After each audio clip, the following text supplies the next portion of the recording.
Ok, bonjour à toutes et à tous et bienvenue dans cette nouvelle vidéo sur la chaîne de Nico. Alors aujourd'hui on va voir l'utilité du logiciel Mesh Mixer. Pourquoi je l'utilise.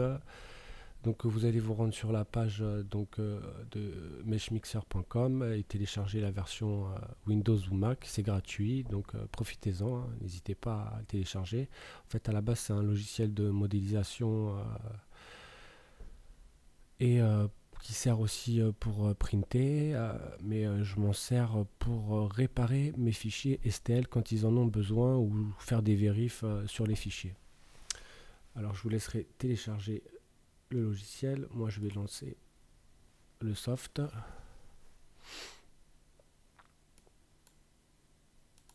Donc on a plusieurs solutions qui s'offrent à nous. Soit vous faites un import comme ça, vous allez chercher votre objet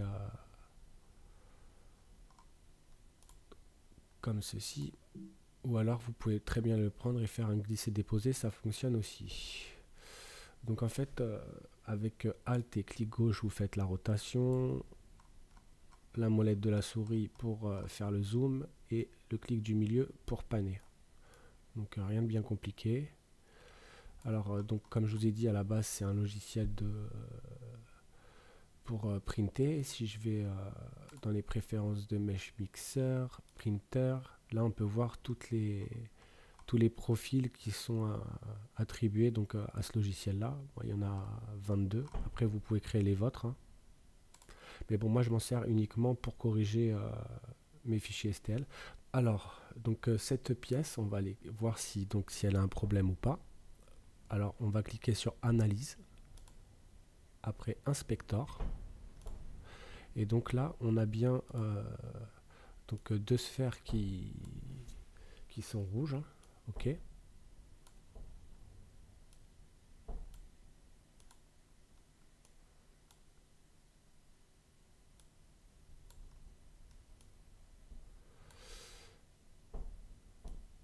Alors, il y a marqué This tool used to inspect and repair mesh defect. Voilà. Alors, la The Small Color Sphere indiquait les défects. Donc, Blue Sphere indiquait un trou. Red Sphere means une zone non manifold. Et Magenta, c'est un point disconnecté. Donc, clic gauche sur la sphère où il y a une erreur pour réparer.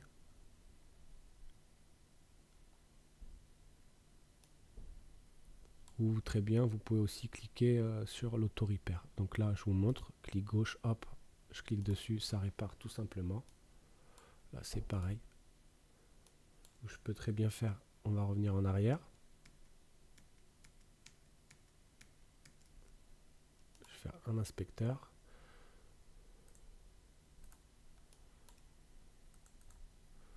Et je vais faire, au lieu de cliquer sur la sphère, comme ceci, je vais faire un auto-repair. Et il fait tout en même temps. Donc encore plus rapide. Donc en 2 clics, en fait, on a réparé notre mesh. Puis pour vérifier, c'est toujours pratique si vous modélisez vous-même vos pièces. Une fois que vous avez vérifié votre inspection, vous faites down et il ne reste plus qu'à réexporter votre pièce. Donc vous l'intitulez comme vous le désirez. Et puis vous pouvez le sortir en OBJ, en STL, en pas mal de fichiers, hein, de types de fichiers. Donc les STL pour les logiciels de tranchage et même l'OBJ. Hein. L'OBJ, il faut savoir qu'il est aussi pris pour être tranché dans Simplify. Donc maintenant, on peut voir un autre... si je fais un cliquer, glisser, donc là j'ai une fenêtre qui s'ouvre. Soit je fais un replace et en fait il va m'enlever cette pièce et la remplacer par la pièce que j'ai drag and droppé, ou je fais un append et donc il y aura les deux. Donc après, si on a plusieurs pièces, on a une autre fenêtre qui s'ouvre. Je peux très bien cacher l'autre pièce. Après, on peut faire aller dans Edit, Transform, et on voit qu'en allant dans Transform, on a un gizmo qui s'offre à nous. Alors, si je sélectionne donc l'axe rouge, je peux donner une rotation. Donc là, c'est une rotation assez libre, mais moi, je préférais avoir une rotation donc contrainte avec les degrés. Donc, on peut voir que si je suis en dehors de la roue avec les petites barres là, ben, donc c'est rotation libre. Et là, c'est une rotation contrainte à 5 degrés. Donc moi, c'est ce que je cherche. Je veux être à 90. Après, je peux mettre mon fichier comme ça. Enfin, voilà. Je fais un petit accept. Je peux très bien faire aussi un aligne. Donc la ligne. Là, je veux juste une translation. Je veux pas de rotation. Je fais un accept aussi. Et voilà. Là, comme on l'a mis, on l'a bougé déjà, hein, donc tout à l'heure, il s'est pas bien mis sur le plan, donc on le remet bien correctement. Voilà. OK. Toujours à faire valider par accepter. Une autre chose aussi qui est sympa, un petit outil, c'est le plane cut. Le plane cut, en fait, il va me permettre de découper mon fichier à la base où vous voulez, mais pour éliminer en fait une partie et être sûr que, par exemple, que notre fond est bien plat. Donc pour être sûr que notre fond est bien plat. Donc ça, c'est un outil très pratique. Après, on peut voir que si je refais un analyse inspector, là on se retrouve donc avec plein de sphères. Donc là, on voit que notre fichier, ben, soit je vais cliquer sur les sphères. Là, sur le lettrage, je sais que en fait, Mesh Mixer, il aime pas trop les lettrages comme ça parce qu'en fait, c'est des mèches qui sont séparées en fait, mais dans un seul fichier. Donc, je sais que par exemple, si je clique sur la sphère, hop, il me l'efface. Donc là, c'est pas ce que je veux. Je vais descendre un peu donc la valeur.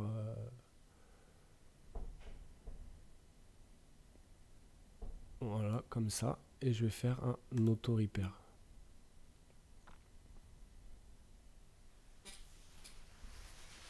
C'est un peu plus long parce que il y avait pas mal de problèmes. Donc on peut voir quand même qu'il nous a effacé le lettrage. Hein. Donc comme je vous ai dit, Mesh Mixer, il n'aime pas trop les lettres.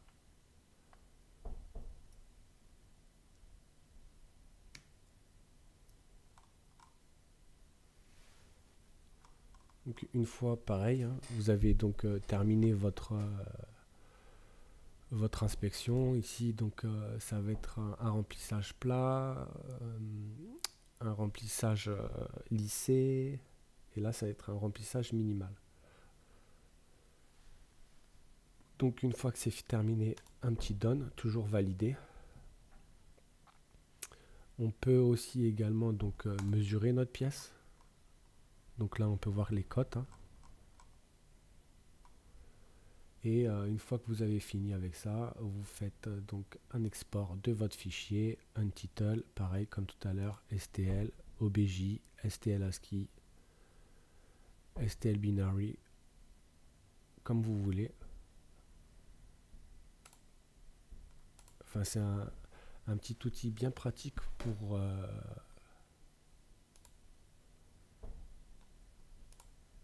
corriger rapidement donc nos fichiers avant le découpage. Donc là je vous montre juste un petit truc aussi pourquoi il est fait. Donc ça c'est donc l'outil de sélection. Je sélectionne la tête du lapin.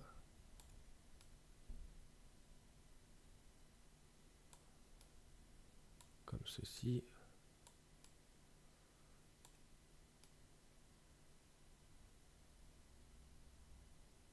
Voilà, on fait un petit check. On va sélectionner ça. Ces petites faces là. Voilà. Donc là je vais aller dans Edit erase. Donc on peut voir qu'on a supprimé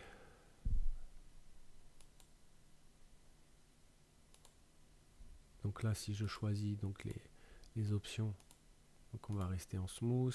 Après on peut refine,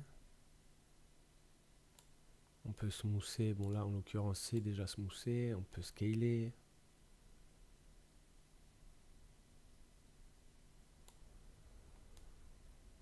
rentrer à l'intérieur.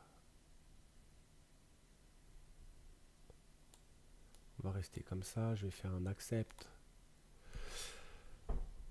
Ok, après je vais aller dans Mesh Mix. Et ici on va aller prendre une tête. On va choisir, allez tiens, la tête du chameau. Ok, je la prends, je la fais glisser.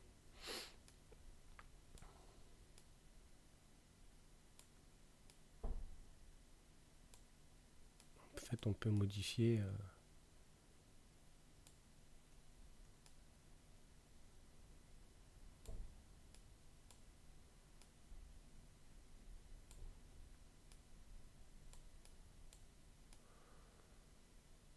on peut faire ce qu'on veut quoi. Donc après je vais faire un accept. Donc on a fait notre petite modification. Donc là on voit qu'on a bien... on a deux formes, la base de notre lapin et donc la tête qu'on a prise. En fait si je vais dans Make Solid, voilà, là il nous a fait un seul mesh. Tout à l'heure on avait deux formes. Solid Type, on peut donc choisir des options.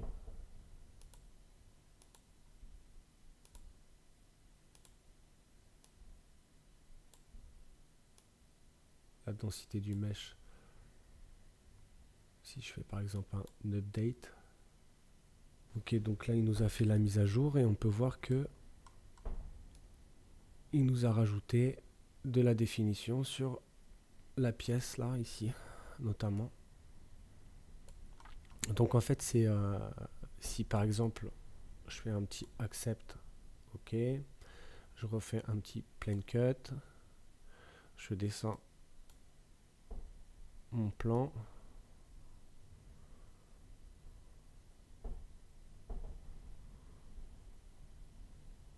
voilà, on va dire ici c'est très bien, je fais un accept et là il m'a découpé là où je lui ai demandé, donc on sait que notre forme sera bien plane et prête à être imprimée.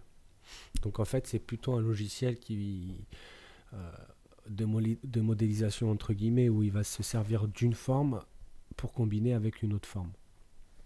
Donc on se retrouve avec des formes un peu bizarres, un corps un corps de lapin avec une tête de chameau. Mais bon, comme je vous dis, moi je m'en sers essentiellement pour cette petite option d'inspection. Là, on voit direct qu'il nous sort même pas de sphère, donc ça veut dire que c'est bon. Je vais supprimer ça. Bam. Je supprime ça. Hop. On va prendre celui-là pour voir s'il a un problème ou pas. Donc il est vraiment pratique. Il y a un autre logiciel qui fait un peu le même genre aussi. C'est alors on va aller dans Edit, Aligne. Je vais faire Accept. Après je vais refaire un petit transform. Hop. Ok. J'accepte. Analysis. Inspector. Et là, on peut voir qu'on n'a aucune sphère. Bon, mis à part celle-là, mais ça c'est la sphère donc, de base du logiciel pour nous dire ici vous êtes sur le centre. Donc je refais une dernière manip pour vous remontrer encore une fois. Donc là, je vais faire un replace. Comme ça, en fait, le replace, il m'enlève l'ancien modèle pour me rajouter celui-là. Je fais inspecteur. On voit donc qu'on a bien un petit souci là. Donc soit vous double-cliquez sur la sphère ou alors vous cliquez sur le bouton Auto Repair. La réparation est terminée. Un petit export. Et voilà.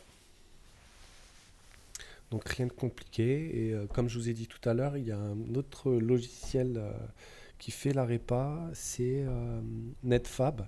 Bon, lui, c'est un logiciel qui est payant. Donc c'est de chez Autodesk également. Mais on peut le télécharger en version étudiante. Donc vous allez sur le site d'Autodesk et dans l'onglet, il y a un onglet étudiant et vous pouvez télécharger. Vous suivez donc les directives pour pouvoir télécharger. On vous demande votre école, des renseignements et vous avez accès après pendant un an, il me semble, à l'utilisation du logiciel Netfab, pardon. Et lui aussi, Netfab fait un petit peu le même genre de job au niveau des réparations. Et à savoir qu'il existe uniquement sur PC et Meshmixer, lui, il est sur PC et Mac. Donc j'espère que ce petit tips vous a plu et je vous dis à très bientôt pour une prochaine vidéo. Merci, au revoir.